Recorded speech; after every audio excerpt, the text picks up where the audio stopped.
주일 아침에 저와 여러분들이 함께 나눈 말씀은 에베소서 1장 3절부터 10절까지 말씀을 저와 여러분들이 한 절씩 교독하시겠습니다. 우리 주 예수 그리스도의 아버지이신 하나님을 찬양합시다. 하나님께서는 그리스도 안에서 하늘에 속한 온갖 신령한 복을 우리에게 주셨습니다. 하나님은 세상 창조 전에 그리스도 안에서 우리를 택하시고 사랑해 주셔서 하나님 앞에서 거룩하고 흠이 없는 사람이 되게 하셨습니다. 하나님은 하나님의 기뻐하시는 뜻을 따라 예수 그리스도를 통하여 우리를 하나님의 자녀로 삼으시기로 예정하신 것입니다. 그래서 하나님이 하나님의 사랑하시는 아들 안에서 우리에게 거저 주신 하나님의 영광스러운 은혜를 찬미하게 하셨습니다. 우리는 이 아들 안에서 하나님의 풍성한 은혜를 따라 그의 피로 구속, 곧 죄 용서를 받게 되었습니다. 하나님은 우리에게 모든 지혜와 총명을 넘치게 주셔서 그리스도 안에서 미리 세우신 하나님이 기뻐하시는 뜻을 따라 하나님의 신비한 뜻을 우리에게 알려주셨습니다. 하나님의 계획은 때가 차면 하늘과 땅에 있는 모든 것을 그리스도 안에서 그분을 머리로 하여 통일시키는 것입니다. 아멘.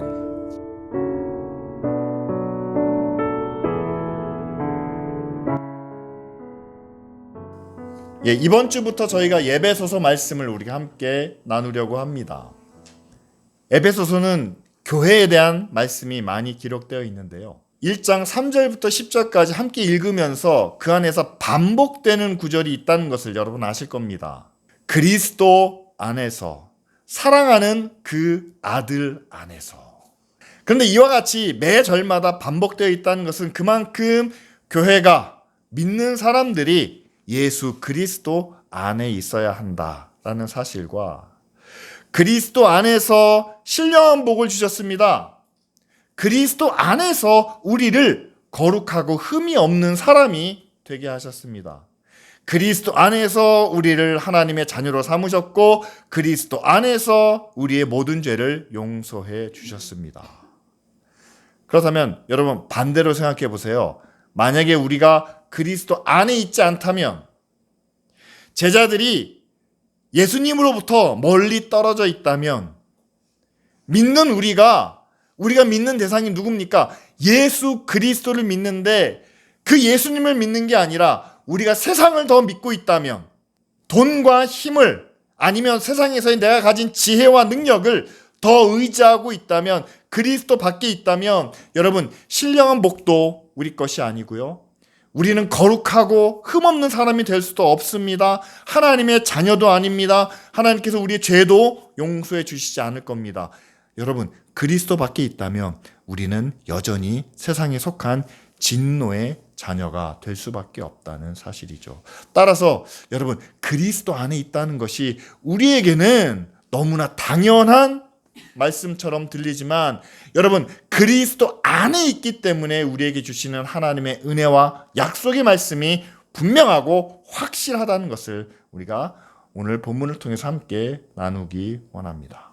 첫 번째로 그리스도 안에서 하나님께서 하늘에 속한 신령한 복을 우리에게 주셨다라는 사실입니다. 땅에 속한 것도 귀한데 하늘에 속한 신령한 복을 주셨으니 그것이 얼마나 놀랍고 또한 얼마나 귀한 것이겠습니까?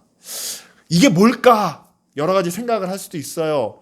물질의 복도 있겠고 또 권력의 복도, 성공의 복도 다양한 복들이 있을 겁니다. 그러나 이것은 신령한 복이기 때문에 하나님께서 믿는 자에게 주시는 각종 모든 은혜와 은사와 능력, 하나님의 자녀에게 주시는 기도의 특권, 이 모든 복을 아울러 우리가 생각할 수 있겠죠. 그런데 그 신령한 복을 통해서 하나님이 원하시는, 하나님이 계획하신 것이 무엇일까? 바로 다음 구절에 있다는 거예요. 4절 말씀에 역시 그리스도 안에서 우리로 하여금 하나님 앞에서 거룩하고 흠이 없는 사람이 되게 하셨다라는 사실이죠. 하나님께로부터 가장 큰 복을 받은 사람이 어떤 사람일까? 우리는 어떤 복을 가장 귀하게 여기고 있나?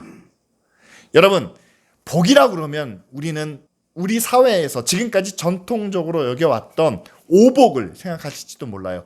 오래 사는 것도 복이고, 건강한 것도 복이고, 자녀들이 복을 받는 거, 뭐 여러 가지 다양한 복을 생각할 수 있겠죠. 그러나 여러분, 그리스도 안에서 우리는 살아야만 합니다. 하나님이 계획하신 선한 거룩한 은혜 안에 우리는 있어야 합니다. 그렇다면 우리에게 주신 가장 큰 복은 뭘까? 바울이 에베소 성도들에게 이야기합니다. 여러분, 하나님 앞에서 거룩한 사람이 되는 것, 흠없는 자녀가 되는 것, 여러분, 이것보다 더 큰 복이 있겠습니까? 바꿔서 말하면 그거죠. 하나님 앞에서 거룩하고 흠 없는 사람이 되길 원합니다. 그런데 그거는요, 내가 천국 갈 때 내가 죽기 직전의 모습만 그랬으면 좋겠고요. 지금 활발하게 세상에서 살아갈 때는, 내가 세상에서 직장 생활을 하고 내가 세상에서 다른 일을 할 때는 거룩하고 흠 없이 살다 보면은요, 세상 사람들이 별로 좋아하지 않습니다. 그런 얘기를 하잖아요. 너무 깨끗한 물에는 물고기가 살지 못한다. 그 말은 뭡니까? 적당히 오염되고 흐려지고 그래야만 많은 사람들이 주변에 모이고 또한 그 안에서 우리가 뭔가 세상 것들이 이루어질 수 있다.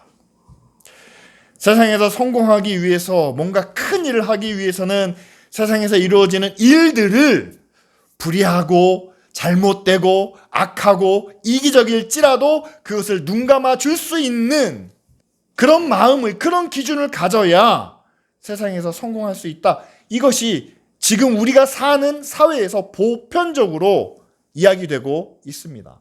그런데 교회가, 하나님께서 우리에게 주신 가장 큰 복은 우리는 거룩하고 흠이 없는 사람 앞에서뿐만 아니라 하나님 앞에서도, 그것이 우리가 그리스도 안에 있다는 증거이고 또한 하나님께서 우리에게 주시는 가장 큰 복인 줄 믿습니다. 이렇게 말한다면은요, 우리 현실의 삶과 또한 그 삶 속에서 우리가 누리기 원하는 그런 우리의 요구와는 차이가 있다는 사실을 우리가 나눌 수밖에 없습니다.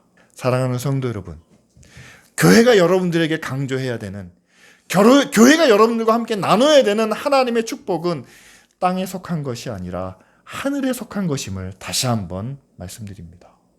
바울이 에베소 교회를 향하여 말하는 것처럼 그리스도 안에서 하나님이 우리에게 주신 모든 신령한 축복은 땅에서도 잘 되는 그런 길을, 땅에서 만족하는 그런 축복과 은혜를 약속해 주시는 것이 아니라 우리로 하여금 하나님 앞에 거룩한, 그리고 사람들 앞에서도, 하나님 앞에서도 흠이 없는 사람으로 살게 하시는, 그것이 그리스도 안에서라는 그런 믿음의 첫 번째 조건이 된다는 사실이죠. 하나님 앞에 거룩하고 하나님 앞에 흠이 없는 사람이 반드시 세상에서는 실패하고 낮은 자리에 있고 뭐든지 끌려다녀야 되는 그런 불이익을 받는 삶이다 라고는 말씀드리지 않습니다.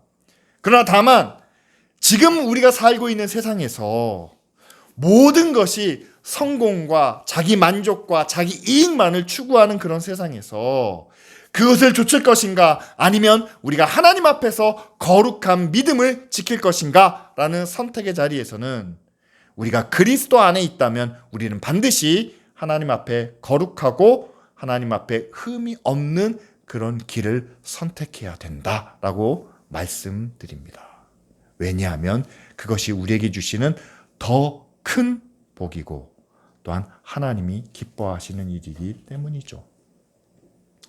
그리고 그리스도 안에서 우리에게 주신 것은 하나님이 우리를 자녀로 삼아 주셨다라는 사실입니다. 우리를 구원해 주신, 그런데 그것은 어떤 값을 요구하시지 않고 우리에게 거저 주신 하나님의 은혜죠. 그런데 그 은혜를 받은 하나님의 자녀들에게 오늘 그리스도 안에서 하나님의 그 영광스러운 은혜를 찬미하게, 찬양하게 하신다라고 바울은 이야기합니다. 우리가 하나님께 거저받은 것이 있다면 그것에 대한 감사와 그 주신 분에 대해서 감사와 찬양을 드리는 것이 마땅한 것이겠죠. 우리의 모든 죄를 용서해 주셨습니다. 그리고 우리를 자녀 삼아 주셨습니다. 그 은혜에 대하여 또한 우리를 위해서 예비하신 그 천국의 영광에 대하여 우리가 많은 사람들에게 알리고 그것을 찬양하는 것이 마땅한 것이겠죠. 근데 여기서는 저는 한 걸음 더 나아가기를 원합니다. 과연 우리가 하나님을 찬양하는 것이 어떤 의미인가? 하나님이 하늘과 땅과 이 모든 것을 만드셨을 때, 만드시고 난 다음에 하신 말씀이 이거였습니다. 다 창조하신 후에, 또한 사람까지도, 아담까지도 창조하신 후에 그들을 향하여 하나님께서 하신 말씀은 하나님이 보시기에 좋았더라. 이것이 하나님이 하늘과 땅을 그리고 아담을 창조하신 목적이었고 또한 결과였다는 사실이죠. 여러분, 보시기에 좋았다라는 의미를 우리가 어떻게 해석해야 될까요? 첫 번째는 좋았으니까 하나님께서 그 창조물에 대해서 만족하셨다는 뜻이겠죠. 두 번째는 내가 이렇게 만들었는데 그것이 잘 운영되고 잘 돌아가는 걸 보시면서 기뻐하셨다라는 뜻이겠죠. 하나님이 기뻐하시면서 만족하셨으니까 그러면 그 피조물들은 그것을 만드신 창조자에 대하여 마땅히 드려야 될 감사와 영광을 표현했다라고 우리가 해석할 수 있지 않겠습니까? 에덴 동산의 모습, 죄가 들어가지 않은, 죄로 인해서 오염되지 않은 그 에덴 동산에서의 모습은요, 그것 자체로도 하나님이 기뻐하실 만하고 하나님이 만족하실 만하며 그것이 하나님께 영광이 되었다는 것을 우리는 해석할 수 있습니다. 그렇다면 이제는 다시 하나님께서 그 사랑하는 예수 그리스도 안에서 우리를 자녀 삼아 주셨습니다.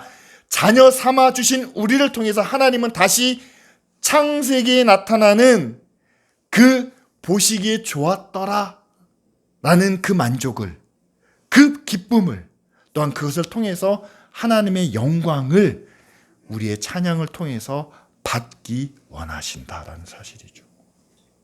따라서 오늘 우리가 예배 시간에 함께 찬양하는 그 찬양은요, 하나님 하면서 막 뭐 요란하게 어떻게 하는 그것이 아니라 하나님께서 나를 만드신 그 원래 모습, 우리가 뭔가 성악을 공부하고 뭐 악기나 여러 가지 다른 방법들을 동원해서 화려하게 요란하게 하나님을 찬양하는 것이 아니라 나를 만드시고 나를 구원해 주신 그 하나님을 우리가 마음으로 찬양하는 것, 그분이 하나님이 나를 만드셨기 때문에 나는 그 이유 하나만으로 이 시간 하나님 앞에 나와서 이 시간 찬양을 드리고 이 시간 기도하고 이 시간 그 말씀을 듣습니다. 그 마음의 고백만으로도 여러분, 하나님은 하나님의 영광을 또한 하나님의 찬송을 받으시기에 합당하다라는 사실이죠.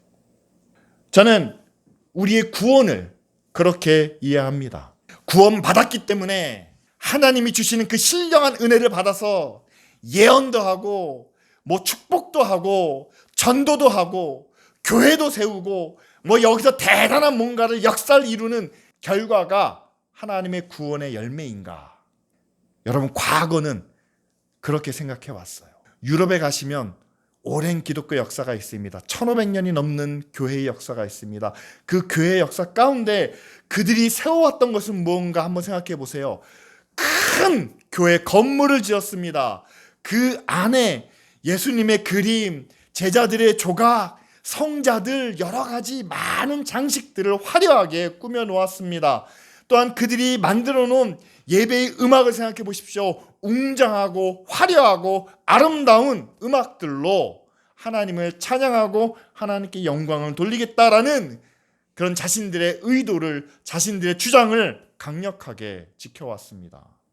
2000년이 지난 지금 우리가 그 유럽의 교회 건물 안에 들어가서 그들이 조각해 놓은 많은 형상과 또한 그림과 또한 그 음악을 들으면서 지금 이 시대를 향한 하나님의 사랑을, 하나님의 뜻을, 하나님의 구원을 우리가 얼마나 느끼고 경험할 수 있는지. 여러분, 사람을 높이는 데는요, 사람의 영광과 그 권위를 드러내는 데는 큰 건물이 필요합니다. 왜냐하면 자신의 힘을 과시해야 하기 때문이죠. 북한에도 세워져 있고 세계 어느 곳마다 독재자들의 형상은 항상 크게 세워져 있습니다. 사람을 높이는 데는 건물이 필요하고 형상이 필요하고 노래가 필요할지 모릅니다.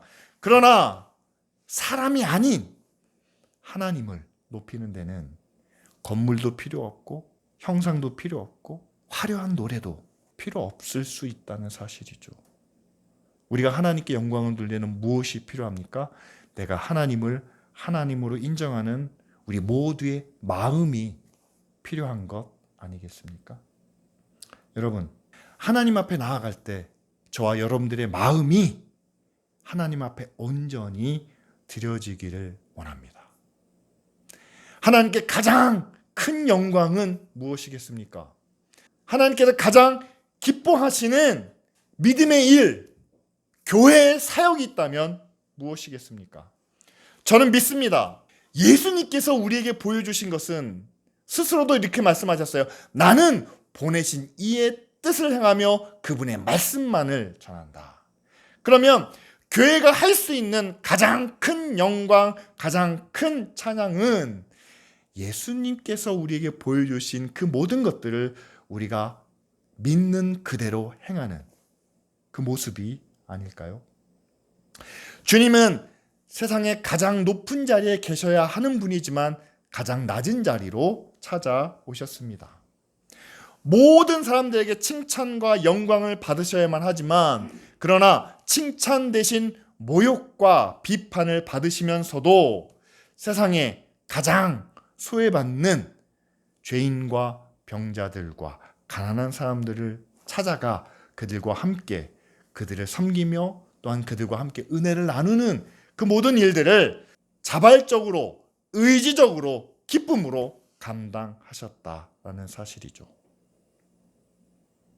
사랑하는 성도 여러분, 하나님이 사랑하시는 그 아들 안에서 우리가 하나님께 영광을 돌리고 하나님께 찬양을 드릴 수 있는 가장 큰 모습은 무엇보다도 먼저 우리의 마음을 하나님께 드리는 것이고 하나님께 드린 그 마음을 통해서 우리에게 찾아오신 예수 그리스도와 같은 그러한 삶을 살아가는 것이 그리스도 안에 있는 우리의 모습이라는 사실입니다.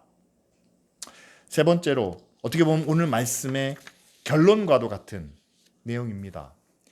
그리스도 안에서 하나님은 과연 우리에게 어떤 일을 하기 원하실까? 먼저는 우리에게 모든 지혜와 총명을 넘치게 주셔서, 왜냐하면 우리의 지혜로는 깨닫지 못하는 부분이 있기 때문입니다. 하나님의 신비한 뜻을 우리에게 알려주셨습니다. 그러면 그 신비한 뜻이 무엇일까요? 그 다음 절에 소개가 됩니다. 하늘과 땅에 있는 모든 것을 그리스도 안에서 그분을 머리로 하여 통일시키는 것입니다. 라는 말씀이죠. 정말 우리에게 지혜가 필요하고 총명이 필요한데 그것은 바로 예수 그리스도가 우리의 머리이시다. 세상의 머리가 되신다라는 사실입니다. 우리는 오랫동안 믿음을, 신앙을 가져왔기 때문에 하나님이 보내신 그 예수 그리스도가 우리의 머리 되신다는 것에 대해서 거부감이 없어요. 그런데 조금만 생각을 해보면요, 어떻게 세상이 예수님을 머리로 인정할 수 있을까? 참 이건 어려운 일인 것 같아요. 여러분 생각해 보십시오. 지금 세상은 어떤 삶을, 어떤 방향을 취하고 있습니까? 일단은 자기가 가장 중요하다라고 생각을 합니다. 따라서 세상에서 내가 누릴 수 있는, 내가 소유할 수 있는, 그리고 내가 이룰 수 있는 그 업적만이 나에게는 중요하고 다른 사람이 어떻게 살던, 세상이 어떻게 망하던 그것보다는 일단 내가 누릴 수 있는, 내가 원하는 것을 가장 중심에 놓고 살아갑니다. 그리고 이 땅이 전부라고 여기는 그런 시대를 우리가 살고 있습니다. 그런데 그런 세상이 어떻게 예수 그리스도를 머리로 하여 통일될 수가 있습니까? 어떻게 예수님을 머리로 받아들일 수가 있습니까? 이거는 불가능한 일처럼 보여지죠. 하지만 이 세상도 하나님을, 주님을 머리로 인정할 수밖에 없는 때가 있다라는 사실이죠. 그것은 바로 생명이 시작되는 때와 또한 생명이 끝나는 때가 그렇습니다. 과학자들이 생명의 기원을 연구합니다. 지구의 나이가 수십억 년이라고 이야기를 합니다. 그런데 아무리 수십억 년이라고 이야기를 해도요, 생명의 기원은 어디서부터 왔는지를 그들은 밝혀내지 못하고 있습니다. 뿐만 아니라 엄마와 아빠가 같이 함께 새로운 생명을 잉태하는 그 과정 역시도 그 생명이 어떻게 시작되고 어떻게 출발하는지에 대해서는 아직까지 우리는 신비로 여기고 있습니다. 마찬가지로 이 지구가 어떻게 끝이 날까? 세상의 종말은 어떻게 될까? 그 마지막 때를 우리가 연구하면 연구할수록 그것은 바로 우리의 힘이 아닌, 우리의 계획이 아닌 전능자, 창조주의 계획과 섭리에 따라 이 땅의 종말이, 멸망이 임할 것을 사람들은 바라보고 있다는 사실이죠. 그렇습니다. 시작과 끝은 하나님께 속해 있기 때문에 우리는 그 중간에서 내가 살고 죽는 것만을 생각하는데, 그게 아니라 이 모든 것의 시작과 끝은, 알파와 오메가는 오직 하나님께만 속해 있다는 사실이죠. 따라서 이것을 깨닫기 위해서는 하나님께서 우리에게 주시는 그런 지혜와 총명이 필요하다는 것을 오늘 말씀해 줍니다.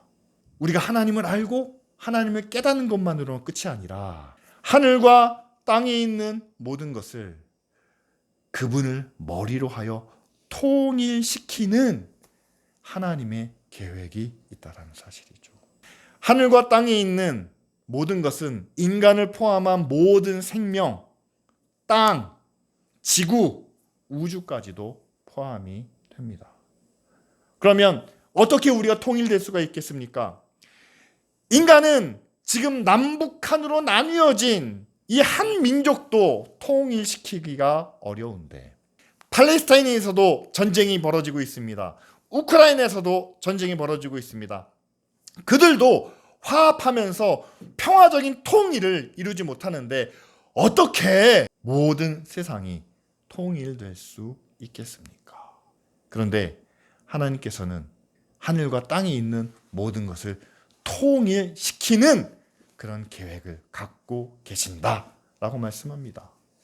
그 계획은 나중에 나오는 계시록을 통해서 하나님의 새 하늘과 새 땅을 통해서 온전한 통일이 이루어지는, 완성되는 그 모습을 우리가 상상해 볼 수 있겠죠. 그런데 중요한 것은 이겁니다. 하나님의 계획은 이거라는 거예요. 하나님의 뜻은 예수 그리스도를 머리로 인정하는 것이고, 그리고 그 하나님의 계획은 그분을 머리로 하여 이 땅의 모든 나라와 모든 사람들과 모든 생명이 통일되는 그것이다. 근데 이것을 왜 바울이 에베소 교회에게 말씀하고 계실까라는 사실이죠. 우리가 할 수 없는 것이라면, 지금 이 시대 가운데 일어나지 않는 일이라면 그냥 몰라도 되잖아요. 그러니까 모르고 천국 가면 다 되는 거 아닙니까? 예수 그리스도가 머리라는 것을 우리가 알고 있는데 그것이 우리의 현실에 적용되지 못하는 거라면, 그것이 우리가 사는데 우리의 성공을 보장해주고 우리의 만족을 책임져주고 우리의 모든 평화를 약속해주는 것이 아니고 오히려 그것 때문에 우리가 어려워질 수 있고 힘들어질 수 있고 고난을 당할 수 있는 거라면, 우리는 그냥 그거 모르고 살다가 죽을 때 돼서 알면 끝나는 거 아닙니까? 새하늘과 새 땅에서 하나님이 통일시키신다는 거 지금 우리가 알아서 뭐예요? 지금은 통일이 되지 않는데. 바울이 교회를 향하여 하나님의 계획이 바로 이것이다 라고 말씀하는 이유는 단 하나입니다. 자, 하나님의 계획이 이것이니 하나님의 자녀들을 향하여 우리는 그리스도 안에서 그 통일시킬 그 하나님의 나라를 바라보며 지금부터 우리는 준비해 나아가야 된다. 여러분, 그것이 아니겠습니까? 우리가 빌립보서를 우리가 함께 지난 시간에 나눴습니다. 빌립보서에는 뭐라고 얘기합니까? 믿는 사람들을 향하여 너희는 하나님의 자녀일 뿐만 아니라 하나님의 상속자라고 이야기를 합니다. 상속자는 아버지께 받는 유업이 있습니다. 유산이 있습니다. 그렇다면 우리가 하나님께로 받을 그 유산은 뭡니까? 지금의 땅과 지금의 하늘이 아니에요. 하나님께서 예수 그리스도를 머리로 하여 통일시키는 그 나라, 그 새 하늘과 그 새 땅을 우리는 유업으로 받을 상속자들입니다. 성실한 상속자라면 아버지의 뜻을 미리 알고 순종할 줄 아는 자녀라면 아버지의 계획이 장차 여기에 있다는 것을 알고 우리에게 주어진 이 시간과 이 환경에서부터 그 뜻을 하나씩 준비해 나아가는 것이 성실한 상속자 또한 믿음직한 자녀의 모습이 아니겠습니까? 기쁜 우리 교회는 하나님 앞에 성실한 상속자가 되길 원하고 또한 믿음직한 하나님의 자녀가 되길 원합니다. 그래서 우리는 예수 그리스도 안에서 처음에 뭐라고 말씀드렸죠? 하나님께서 우리에게 신령한 복을 주십니다. 그 신령한 복을 통해 하나님 앞에 거룩하고 흠이 없는 그런 자녀가 되기를 원합니다. 두 번째로는 우리에게 하나님 나라에 대한 소망을 주셨어요. 우리를 자녀 삼아 주시고 우리를 구원해 주셨습니다. 그렇기 때문에 우리가 받은 그 은혜 때문에 어떤 환경에서도 어떤 상황 가운데서도 하나님을 기뻐하며 하나님께 영광 돌리는 그런 교회가 되기를 원합니다. 그리고 하나님께서 우리에게 모든 총명과 지혜를 주셔서 하나님의 신비한 뜻을 우리에게 알려주셨는데 그것은 바로 예수 그리스도가 머리가 되셔서 세상을 통일하시는 그런 계획을 우리 가운데 말씀해 주셨습니다. 지금 당장 이루어질 수 있을까? 아니요. 지금 당장은 불가능해 보입니다. 하나님 나라가 임하면 그때는 이루어질 것 같습니다. 그러나 이것을 우리에게 깨닫게 하신 것은 지금부터 그 나라를 준비하라는 그런 말씀이 아니겠습니까? 세상은 내가 머리가 되기를 원해요. 내가 주인이 되기를 원합니다. 하지만 기쁜 우리 교회와 또한 모든 믿음의 성도들은 우리가 아닌 주님이 머리가 되시는 그분이 머리가 되셔서 하늘과 땅에 이 세상의 모든 것을 하나로 통일시키시는 그 꿈을 위해서 나아가는 그런 성도들이 되길 바랍니다. 여러분, 세상에서 거룩하고 흠이 없으며 낮고 천한 자리에서도 기뻐하고 영광을 나타내고 내가 아닌 주님을 머리 삼아 세상을 통일시키는 그 꿈을 우리가 할 수 있을까요? 저와 여러분들이 할 수 있겠습니까? 아니요. 우리는 못합니다. 그러나 우리가 지난 시간에 빌립보서 말씀을 통해서 함께 나눴습니다. 내게 능력 주시는 자 안에서 우리는 모든 것을 할 수 있습니다. 능력 주시는 자 안에서 모든 것을 할 수 있습니다. 라는 내용이 에베소서에 그대로 적용될 수 있다는 사실이죠. 거룩하고 흠이 없는 삶을 사는 것이 불가능하다 여기십니까? 천국 소망 때문에 세상에서는 낮고 천하게 살아야 된다. 그래도 기뻐할 수 있다. 그것이 하나님께 영광을 돌리는 것이다. 이건 말도 안 된다고 생각하십니까? 어떻게 세상이 예수 그리스도를 머리로 삼아서 하나가 될 수 있느냐, 통일될 수 있느냐, 그것은 꿈 같은 얘기다라고 생각하십니까? 세상의 관점으로는 그럴지 모릅니다. 그러나 하늘의 은사를 통해서 신령한 지혜와 총명을 통해서 깨달은 하나님의 뜻이라면 저와 여러분들을 통해서 이 모든 일들을 이루시리라 믿습니다.